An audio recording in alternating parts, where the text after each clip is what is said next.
Hey friends, welcome back to my channel Organized with Joy, and welcome to another Thoughtful Thursday video. In today's video, I am going to be talking to you about overcoming food guilt. Now, I decided to talk about this kind of a while ago at some point, but I decided now is a great time to talk about it because I am halfway through a Whole30 program. And if you don't know what that is, you can look it up, but essentially it's a 30-day kind of diet. I don't really like that word, but it is kind of like a diet that you do for 30 days. And it's basically no carbohydrates, no sugar sort of situation. And it's just to reset your taste buds, to reset your mindset on food.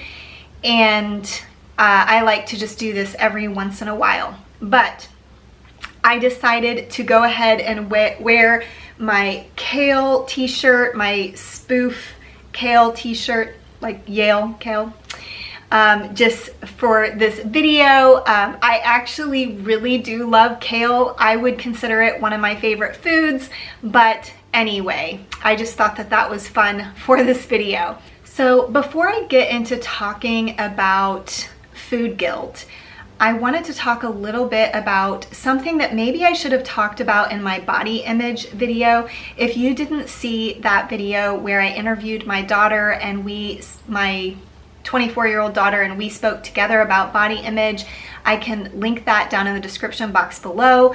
But one of the things that I didn't talk about in that video is I think a lot of women have guilt around certain foods that they should or shouldn't eat because of how it's linked to body image.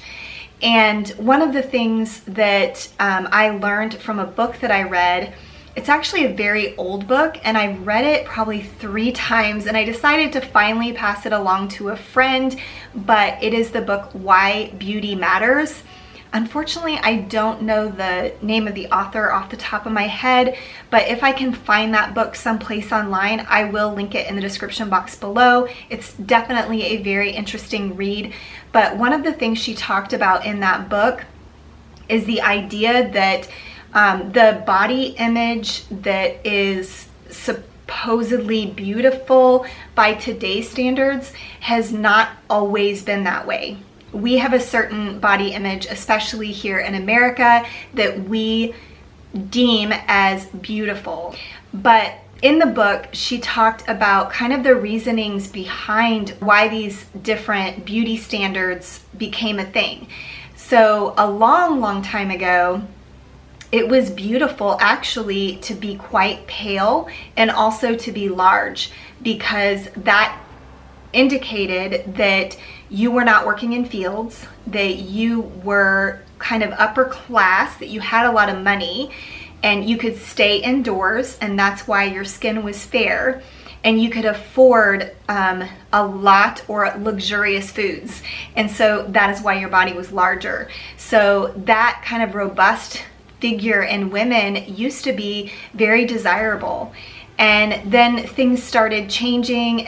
I think she talked, this was a while ago that I read it, but I think it had to do with the Industrial Revolution and how people started going on vacations, and how when you would go on vacation, you would get a nice tan or a glow. And so that became something that was coveted because that kind of showed that you were wealthy enough to go on a vacation if you had this tan or this glow.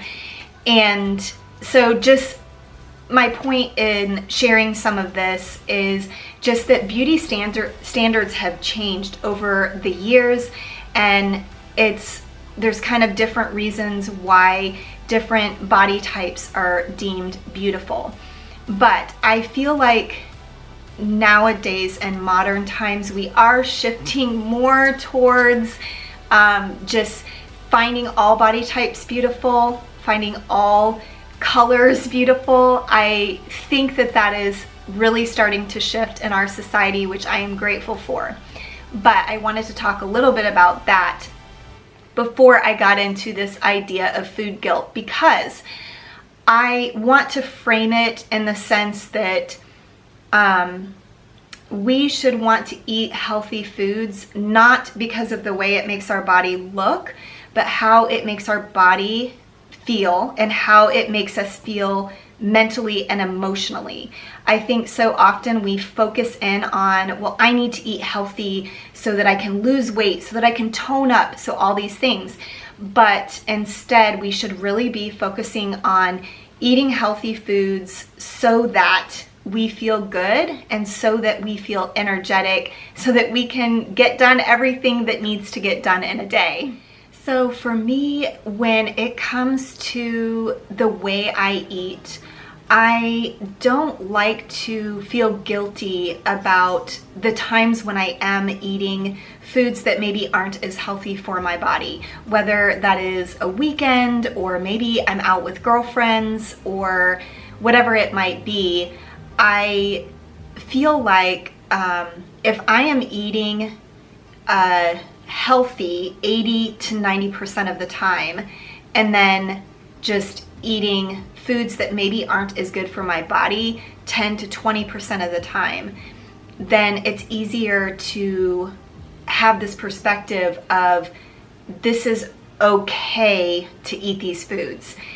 If I know that most of the week I'm eating really healthy foods and making healthy choices, just every once in a while I am choosing foods that maybe aren't quite as good for my body, whether that's getting takeout or maybe having a glass of wine or perhaps having dessert a few times a week.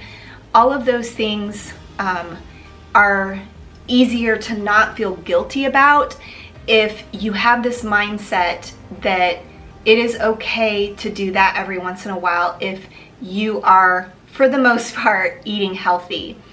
And just the other day, I saw my friend Lauren. She has a YouTube channel, but she's also on Instagram, and she did a live talking about kind of about food guilt.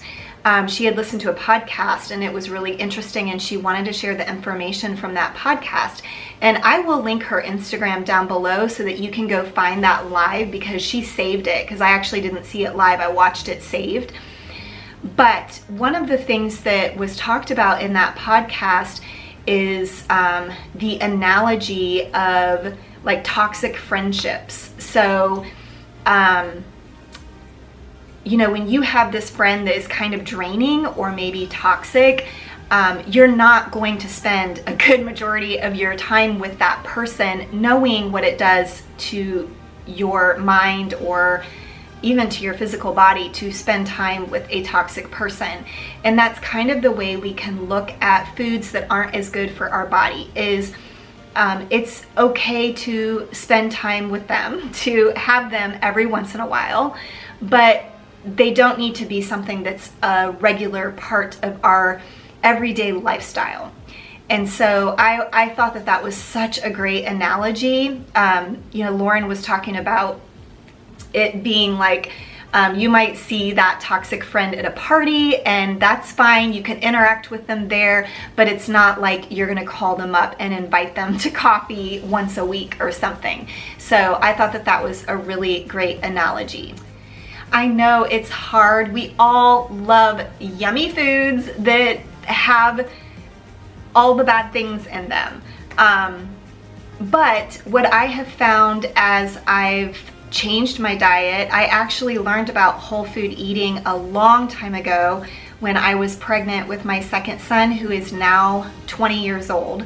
So this was over 20 years ago that I learned about whole food eating and eating more natural foods and cutting out the processed food, the processed sugar and all of that.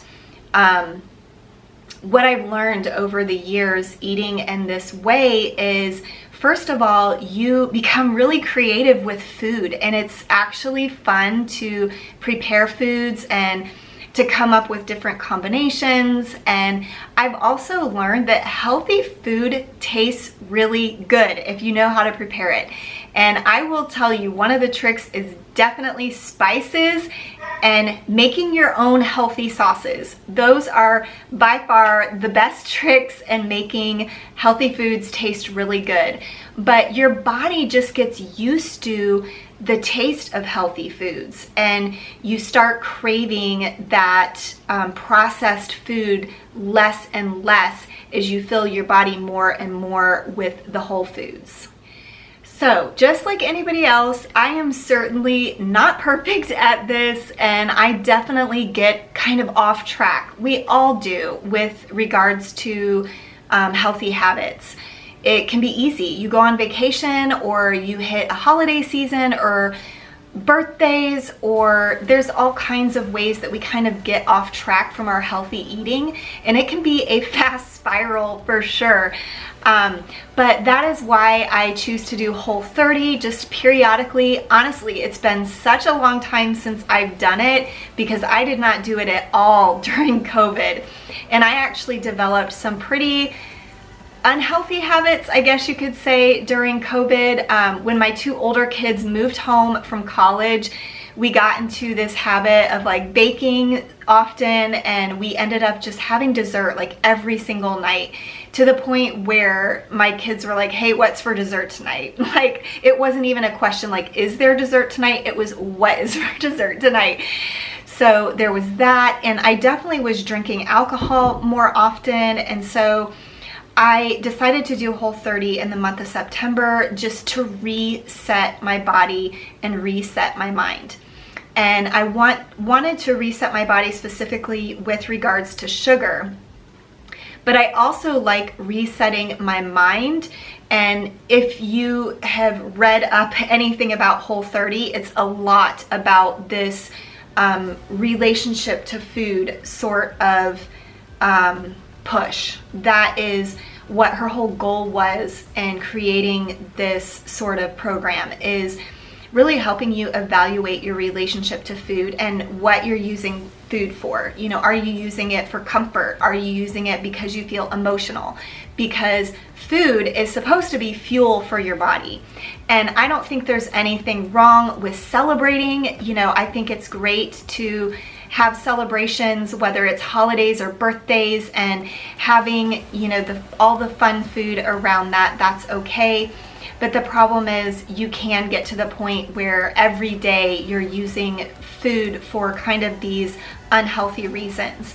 And so for me, just Whole30 resets my mind frame on food and helps me to remember or remind myself that food is fuel, and I need to focus on getting more of these healthy nutrients in my body. But I will have a video documenting that whole process of going through Whole30 this month. It'll obviously be out in October, since I need to complete the entire month before I can share everything I documented. But you can definitely look forward to that video, and hopefully that'll be inspiring. Maybe even you yourself can try to do a Whole30. Although I do have to admit, I did it in September because two of my kids have birthdays in October. My birthday's in November, and so is Thanksgiving and Christmas, you know, all the things. But anyway, well, I hope this video was encouraging or inspiring to you in some way today. I always love hearing from you down in the comments. So please let me know your thoughts about some of the things I shared in this video today. I would love to hear what you have to add to this conversation. I so appreciate you watching this video until the end. If you're not yet subscribed to my channel, I would love for you to consider subscribing. Thanks, and I will see you in the next one. Bye.